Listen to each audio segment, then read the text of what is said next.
Após várias décadas, o reinado de terror do presidente Vladimir Putin pode estar chegando a um fim repentino e inesperado.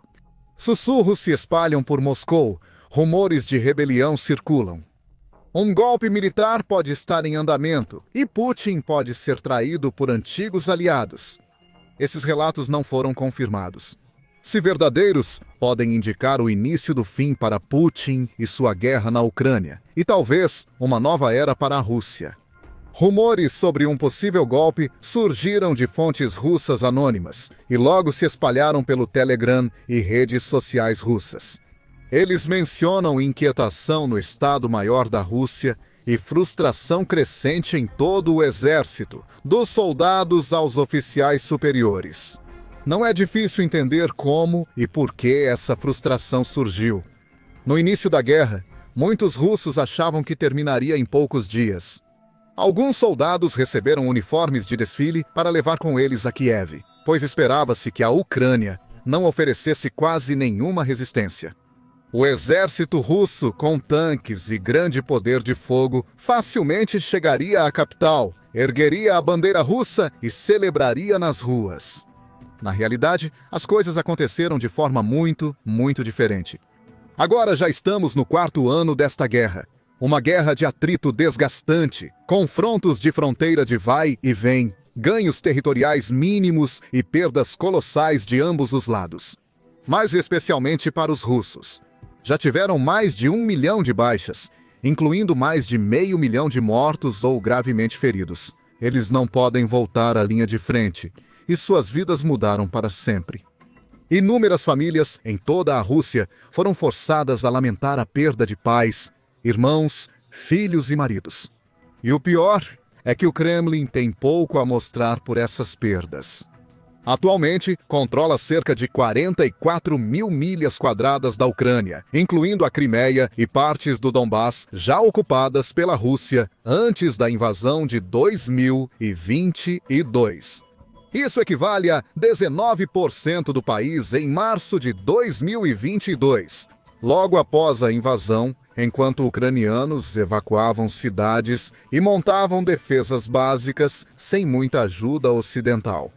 A Rússia chegou a controlar mais de 58 mil milhas quadradas. Hoje, ela controla cerca de 14 mil milhas quadradas a menos do que há 3 anos. Nesses 3 anos, inúmeros soldados russos foram mortos e feridos, e o exército perdeu quantidades extraordinárias de equipamentos. Segundo o site Oryx, já foram confirmadas perdas de mais de 4 mil tanques, 8.200 veículos blindados, centenas de transportes de pessoal, veículos de comando, sistemas de defesa aérea, aeronaves e milhares de outros equipamentos militares. E embora a Rússia ainda esteja conquistando pequenos pedaços de território, neste exato momento, seu progresso é surpreendentemente lento. De 10 de junho a 8 de julho, conquistaram só 190 milhas quadradas. Entre 8 de julho e 5 de agosto, reivindicou cerca de 220 milhas quadradas, principalmente formadas por terras lamacentas e assentamentos abandonados, destruídos por bombardeios. Está sacrificando as vidas, esperanças e futuros de dezenas de milhares de pessoas por mês em troca de pedaços de terra sem valor. E enquanto a Rússia ficou cada vez mais enfraquecida, a Ucrânia desafiou as probabilidades repetidas vezes, emergindo como uma superpotência militar surpresa, graças à sua própria força inata e ao generoso apoio de seus aliados ocidentais. Ela também sofreu terríveis perdas de vidas, com dezenas de civis obrigados a abandonar suas casas e deixar suas vidas anteriores para trás. Vendo casas, hospitais e escolas serem destruídos por bombas e drones russos. Muitos ucranianos se alistaram nas forças armadas para defender sua pátria, sacrificando suas vidas. Mas a Ucrânia não se rendeu, não desistiu e nem facilitou o caminho para a vitória dos russos. Ela se entrincheirou e defendeu bravamente, repelindo ataques russos, resistindo a bombardeios e revidando. Agora, está mais ativa do que nunca, não apenas defendendo seus territórios na linha de frente, mas também lançando ataques regulares e bem-sucedidos além das fronteiras, profundamente dentro do território russo. Houve, por exemplo, a Operação Teia de Aranha, na qual vários aeródromos em toda a Rússia foram atingidos por enxames de drones ucranianos. E a Ucrânia realiza regularmente outros ataques secretos à logística do Kremlin, tendo como alvo refinarias de petróleo, instalações de armazenamento de combustível, depósitos de munição, fábricas de produção militar, linhas ferroviárias, pontes e assim por diante. Essas investidas têm custo. Elas desgastam a máquina de guerra russa, causando prejuízos e problemas ao Kremlin. Eles precisam repor o equipamento perdido, despejar mais dinheiro e recursos na reconstrução de estruturas danificadas e destruídas, e ajustar suas táticas para se adaptar às últimas perdas. A economia do país é sempre muito impactada. A Ucrânia destruiu bilhões em equipamentos militares e infraestrutura russos este ano, enquanto a Rússia teve gastos recordes com defesa, numa tentativa desesperada de construir uma força forte o suficiente para superar seu inimigo. Evidentemente, isso falhou, e a população russa está sentindo a pressão. O país vive uma crise de trabalho inédita e crescimento previsto de 0,9% em 2025, com analistas alertando para risco de recessão. Com o custo de muitos itens essenciais do dia a dia mais que dobrando em relação ao que eram antes do início da guerra, o rublo russo tem flutuado. As taxas de juros aumentaram e a qualidade de vida como um todo continua a cair. Então, não só a Rússia enfrenta perdas catastróficas por ganhos insignificantes nas linhas de frente, mas também está sob a ameaça constante de ataques de drones e mísseis ucranianos por todo o seu vasto território. A guerra sobrecarrega a economia, que desacelera, enquanto a população enfrenta condições de vida cada vez piores. Em resumo, está em uma posição muito pior do que jamais poderia ter imaginado. Mas ainda assim, joga seus soldados no moedor de carne em uma guerra de atrito desnecessária, que não tem um fim claro à vista. Tudo isso é culpa de Putin. E embora alguns ainda possam acreditar em sua propaganda, um número crescente de russos está começando a enxergar através das mentiras. Sejam tropas na linha de frente de Donetsk e Kharkiv, ou oficiais de alto escalão do Kremlin emitindo ordens dos quartéis generais militares. Eles conseguem ver o que está acontecendo. Eles veem que essa guerra já dura muito mais do que deveria. Que a Ucrânia se mostrou muito mais forte do que o esperado. Que a ajuda ocidental não está acabando. E que a estratégia atual simplesmente não está funcionando. Tudo isso parece finalmente estar afetando o clima geral entre as fileiras russas, com níveis crescentes de medo, raiva e ressentimento vindo à tona. Há muitas evidências que comprovam isso. Nos últimos meses, por exemplo, vimos soldados russos se rendendo, ou pelo menos tentando se render, em grande número. Alguns preferem virar prisioneiros de guerra ucranianos a suportar oficiais abusivos e condições ruins. Outros desertam ou fogem, preferindo arriscar prisão ou morte ao deixar o exército e tentar sair do país, em vez de continuar lutando na guerra de Putin. Há diversos vídeos da linha de frente mostrando soldados russos abandonando veículos e fugindo do combate. Eles sabem que estão sendo enviados para a morte, com pouco treinamento, equipamentos antigos e sem apoio de blindados, enfrentando posições ucranianas fortificadas. Até Putin ofereceu altos incentivos em dinheiro a novos recrutas e pressionou migrantes da Ásia Central a se alistarem no exército. Revela o desespero da Rússia para repor tropas e manter a pressão. Enquanto a Rússia ainda consegue adicionar dezenas de milhares de novos soldados ao seu exército a cada mês. Muitos se alistam por desespero, medo ou para conseguir dinheiro rápido para sustentar a família. Não por honra, dever ou amor à pátria. Boatos indicam que líderes também temem as dificuldades persistentes da Rússia e possíveis expurgos. Oficiais e comandantes serão forçados a se aposentar, perderão títulos e benefícios, sendo substituídos por pessoas mais leais a Putin. Alguns também, provavelmente, serão usados como bodes expiatórios, numa tentativa de afastar a culpa pelo fracasso contínuo da Rússia da liderança do país. Com um futuro cada vez mais incerto, algumas dessas figuras podem optar por reagir, buscar apoio contra o Kremlin e até tentar derrubar Putin, em vez de aceitar seu destino. Lembre-se, Isso já ocorreu antes com Yevgeny Prigozhin em 2023. Prigozhin já foi um dos amigos e aliados mais próximos de Putin. Líder do grupo Wagner, empresa militar privada, defensor dos planos de Putin para invadir a Ucrânia e ocupar Luhansk e Donetsk. Com o avanço da guerra, as perdas cresceram e os objetivos não foram atingidos. Prigozhin se desiludiu. Ele ficou frustrado com o que, em sua visão, o Kremlin havia administrado completamente mal a guerra e subestimado o nível de resistência que a Ucrânia apresentaria. Ele foi forçado a assistir enquanto homens sob seu comando eram repetidamente mortos e feridos desnecessariamente, e ele colocou a culpa diretamente nos ombros de Putin. Chegou a um ponto em que Prigozhin ficou tão enfurecido que não apenas começou a criticar abertamente o Ministério da Defesa russo, acusando-o de corrupção e incompetência, mas também afirmou que os motivos apresentados pelo governo para invadir a Ucrânia eram mentiras. Em 23 de junho de 2023, ele iniciou uma rebelião contra a liderança militar russa, liderando os mercenários do Wagner em direção a Moscou. Suas forças tomaram Rostov-do-Don e avançavam rumo à capital russa. A rebelião terminou quando Prigozhin aceitou transferir suas forças para Belarus. 2 meses depois, ele e mais 9 morreram em um acidente de avião ao norte de Moscou, suspeito de sabotagem. Vale lembrar que os militares russos não impediram Prigozhin e suas forças na marcha para Moscou. Eles fizeram algumas tentativas de interceptá-lo, mas claramente não dedicaram grandes quantidades de pessoal e recursos para essa tarefa. Alguns podem dizer que permitiram a rebelião continuar. A polícia russa e outras autoridades também não conseguiram impedir o avanço de Prigozhin. Além disso, quando o grupo Wagner chegou a Rostov-do-Don, eles não foram atacados, nem vaiados nas ruas pelos moradores locais. Em vez disso, muitos moradores aplaudiram, distribuíram comida e vinho e expressaram apoio à causa de Prigozhin. Isso foi em 2023, quando a guerra ainda era recente.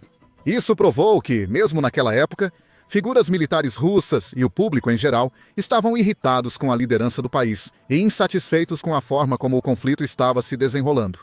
Depois de 2 anos de perdas e poucos ganhos, é fácil imaginar como esses sentimentos podem ser ainda maiores e mais comuns. Com uma vitória russa sendo quase uma perspectiva impossível neste momento, dizem que certos membros do Estado-Maior russo estão olhando para o futuro e pensando alguns passos à frente.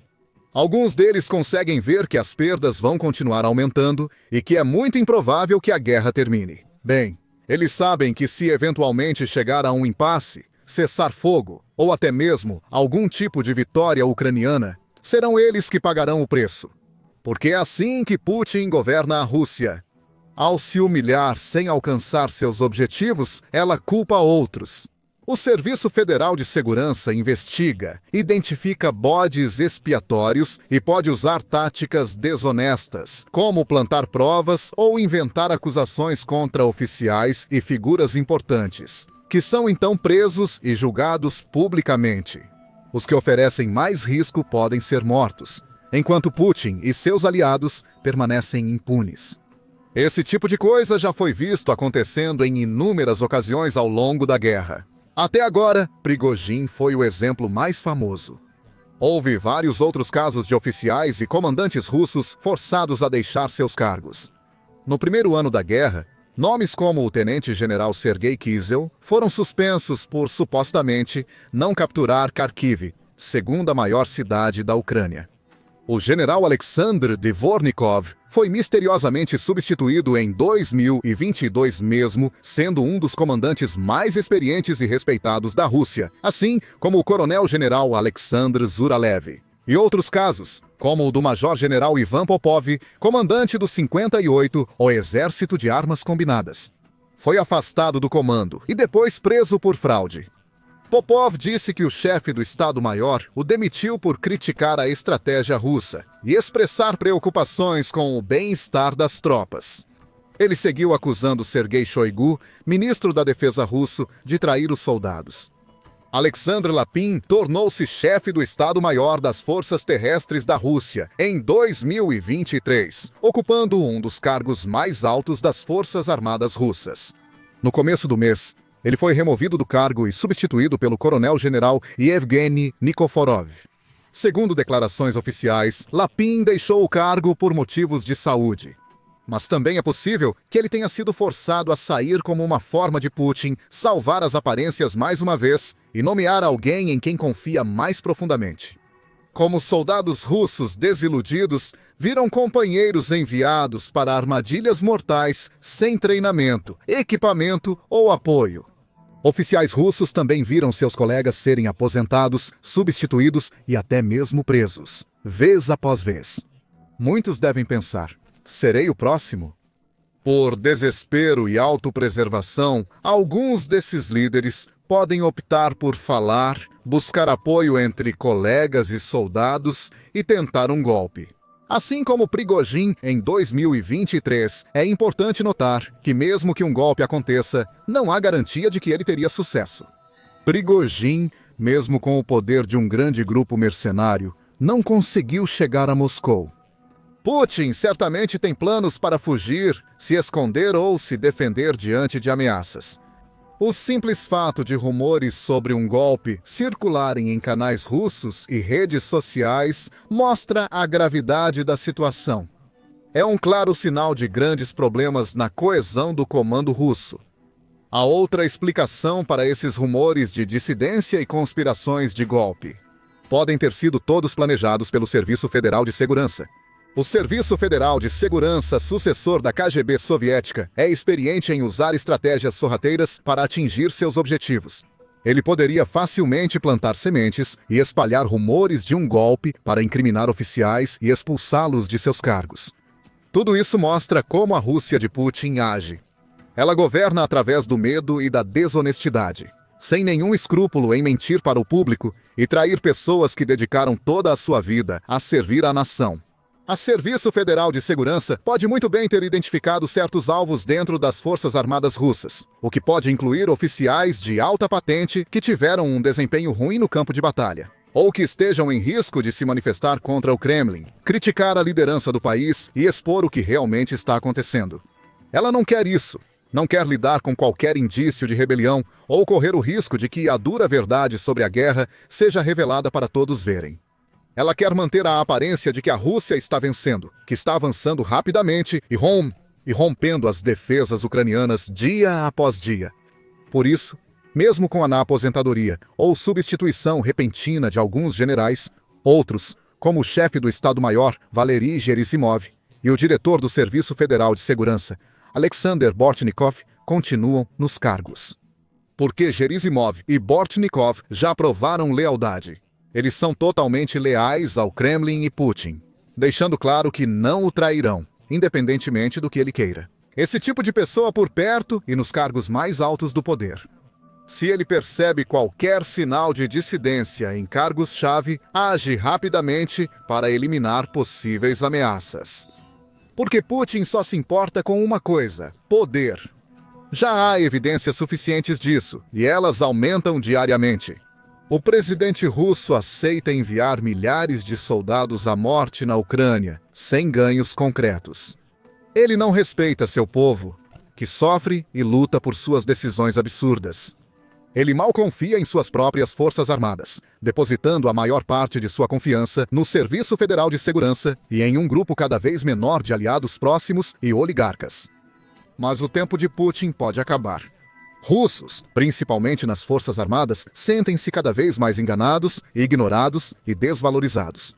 Pode chegar a hora em que decidam não mais obedecer ordens sem sentido de seus superiores. E, em vez disso, se voltem contra o homem que os colocou nessa posição desconfortável desde o início, Vladimir Putin. Basta que alguns oficiais corajosos se levantem, falem e liderem a investida contra ele. Outros, já totalmente desiludidos nesse estágio, provavelmente se uniriam. E, de repente, Putin pode se ver com uma guerra totalmente nova para travar. Colocaria o Kremlin contra seu povo e poderia mudar a Rússia para sempre. Agora, você pode saber mais sobre o quão ruim a situação se tornou para a Rússia em nossa análise recente de como o Kremlin está recorrendo a tanques enferrujados e sucateados em uma tentativa desesperada de compensar suas perdas. Veja como a Ucrânia atacou um oleoduto russo, paralisando o complexo militar do Kremlin como nunca antes. E por fim, não se esqueça de se inscrever no nosso canal, caso ainda não tenha feito isso. Assim, você pode ficar por dentro e atualizado sobre todos os principais acontecimentos da guerra entre Rússia e Ucrânia.